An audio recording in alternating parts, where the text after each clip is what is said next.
Welcome to జై Hind academy. ఈరోజు current అఫైర్స్లో మొదటి అంశం, గణతంత్ర వేడుకలకు ఫ్రాన్స్ అధ్యక్షుడు. జనవరి 26, 2024కి సంబంధించి యాక్చువల్గా మనం ఎవరిని ఆహ్వానించామంటే అమెరికాకి సంబంధించి అధ్యక్షుడు జో బైడెన్ గారిని ఆహ్వానించాం.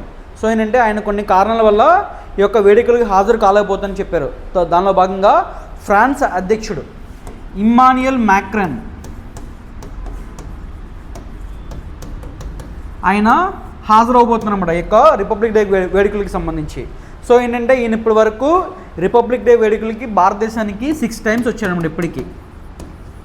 సో ఇదే ఇయర్ జూలైలో ఆ దేశానికి సంబంధించి బాస్టిల్ డే పరేడ్ అంటారనమాట. ఆ బాస్టిల్ డే పరేడ్కి ముఖ్య అతిథిగా మన మోడీ గారు వెళ్ళారనమాట. సో అది గణతంత్ర వేడుకలకి ముఖ్య అతిథిగా ఫ్రాన్స్ అధ్యక్షుడు ఇమ్మాన్యుయల్ మ్యాక్రాన్ గారు. మరొక అంశం, సముద్రంలో wind power, offshore wind energy lease rules అని చెప్పి 2023ని కేంద్ర ప్రభుత్వం ప్రకటించిందనమాట. దానిలో భాగంగా చూసుకుంటే కనుక సముద్రాలకు సంబంధించి ఏవైతే ఉన్నాయో ఈ సముద్రాల్లో ఈ యొక్క విండ్ ఎనర్జీని డెవలప్ చేయబోతున్నారు. సాధారణంగా భూమి మీద కంటే సముద్రాల్లో గాలి వేగం ఎక్కువగా ఉంటుంది. దానిలో భాగంగా ఏంటంటే రెన్యూవబుల్ ఎనర్జీలో భాగంగా ప్రధానంగా థర్మల్ విద్యుత్ కంటే ఎక్కువగా ఈ యొక్క విండ్ ఎనర్జీకి కాస్ట్ అనేది తక్కువగా అవుతుంది.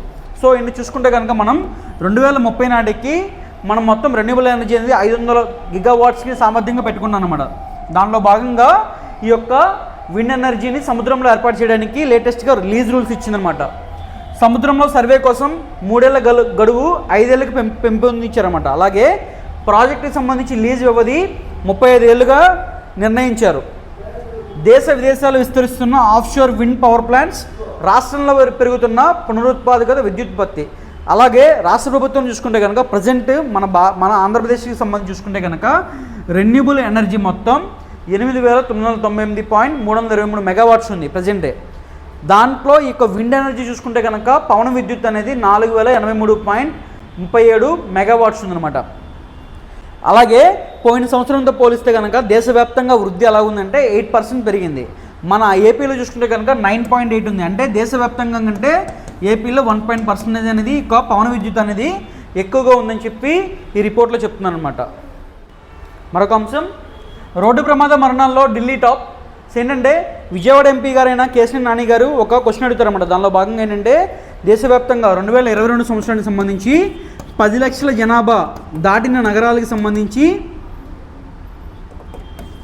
ఆ జనాభాకి సంబంధించి రిపోర్ట్ అనమాట. దానిలో భాగంగా ఫస్ట్ ప్లేస్ అనేది ఢిల్లీ వచ్చింది. ఢిల్లీలో 2022లో 1461 మరణాలు సంభవించినాయి. First place Delhi. అలాగే సెకండ్ ప్లేస్ వచ్చేసరికి బెంగళూరు 772 మరణాలు, జైపూర్ 765 రోడ్డు ప్రమాదాల బాధితుల్లో. అలాగే విజయవాడ చూసుకుంటే కనుక 13వ ర్యాంక్లో ఉంది 418 మరణాలతో. ఆ తర్వాత వైజాగ్ 358, తర్వాత హైదరాబాద్ 323 మరణాలు అనమాట. సో ఏంటంటే రోడ్డు ప్రమాద బాధలో కేంద్ర రవాణా శాఖ ఈ గడ్కరీ గారు ఈ రిపోర్ట్ ఇచ్చారనమాట. మరొక అంశం, ఇండిగో ఎయిర్లైన్స్ న్యూస్లో ఉంది. ఎందుకు న్యూస్లో ఉందంటే ఒక ఏడాదిలో ఈ యొక్క ఇండిగో ఎయిర్లైన్స్ ద్వారా దాదాపు 10 కోట్ల మంది ప్రయాణికులు ప్రయాణించారనమాట. ఒక ఏడాదిలో 10 కోట్ల మంది ప్రయాణించడం భారతదేశానికి సంబంధించి ఎయిర్లైన్స్లో ఇండిగో అనేది ఫస్ట్ ప్లేస్ ఉందన్నమాట. ఇప్పటిదాకా ఎవరు కూడా ఎయిర్లైన్స్ కూడా 10 కోట్ల మంది ప్రయాణించలేదు ఒక ఏడాదిలో. సో దానిలో భాగంగా ప్రపంచంలోనే టాప్ 10లో మన ఇండిగో చేరిందనమాట. మరొక అంశం, రెజ్లింగ్ ఫెడరేషన్ ఆఫ్ ఇండియాకి సంబంధించి ప్రెసిడెంట్గా సంజయ్ సింగ్ ఈయన ఎన్నిక కాబట్టారనమాట. రెజ్లింగ్ ఫెడరేషన్కి సంబంధించి అధ్యక్షుడిగా సంజయ్ సింగ్. మరొక అంశం, 86 బిల్లులపై 2 గంటల కంటే తక్కువ చర్చ. 17వ లోక్సభ ప్రజెంట్ మనది 17వ లోక్సభ. ఈ లోక్సభకు సంబంధించి పూర్తి సమావేశాలు అనేది మొన్న గురువారంతో ముగిసాయి అనమాట. దానిలో భాగంగా చూసుకుంటే కనుక ఈ 17వ లోక్సభ మొత్తం 172 బిల్లుల్ని ఆమోదించింది. దాంట్లో 86 బిల్లులు అనేవి 2 గంటల కంటే తక్కువ సమయం చర్చలో పాల్గొన్నారన్నమాట. అలా చూసుకుంటే కనుక ఈ యొక్క రిపోర్ట్ని సంబంధించి ఎవరిచ్చారంటే PRS లెజిస్లేటివ్ రీసెర్చ్ తాజాగా కొన్ని కీలక గణాంకాలు రిలీజ్ చేసింది. దానిలో చూసుకుంటే కనుక ఈ లోక్సభ హయాంలో 16 బిల్లులపై 30 మందికి పైగా ఎంపీలు చర్చలో పాల్గొన్నారు. అలాగే ఈ 17వ లోక్సభలో కేవలం 16% బిల్లులు మాత్రమే పార్లమెంటరీ స్థాయి సంఘానికి సిఫారసు చేయబడ్డాయి. అదే 15వ లోక్సభకు సంబంధించి చూసుకుంటే కనుక దాదాపు 71%, అలాగే 16వ లోక్సభ 25% బిల్లులు అనేవి పార్లమెంటరీ స్థాయి సంఘానికి చర్చల కోసం పంపించిందన్నమాట. అలాగే డిప్యూటీ స్పీకర్ లేని ఏకైక సభ అనమాట, ఏకైక సభ ఇది 17వ లోక్సభ అనేది. డిప్యూటీ స్పీకర్ని ఎన్నుకొని ఏకైక లోక్సభకి ఇది చరిత్రలో నిలిచిపోయే అవకాశాలు ఉందన్నమాట. సో ఏంటంటే కానీ ఈ యొక్క దిగువ సభ ఇప్పటిదాకా ఈ ప్రక్రియను పూర్తి చేయలేదు.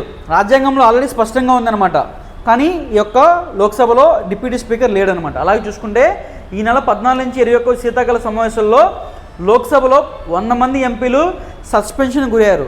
అలాగే 100 మంది ఎంపీలు సస్పెన్షన్ దిగువ సభలో అవ్వడం అనేది అది కూడా చరిత్రలో మొట్టమొదటిసారి అనమాట. అది 17వ లోక్సభకు సంబంధించి విశేషాలని ఈ యొక్క లెజిస్లేటివ్ రీసెర్చ్ అనేది తమ గణాంకాల రూపంలో వెలువడించిందనమాట. ఇవి ఇప్పటివరకు ఉన్న కరెంట్ అఫైర్స్ ప్రతిరోజు మీకు జై హింద్ అకాడమీ యూట్యూబ్ ఛానల్లో అందుబాటులోకి ఉంటాయి. So please like, share and subscribe Jai Hind academy YouTube channel. Thank you.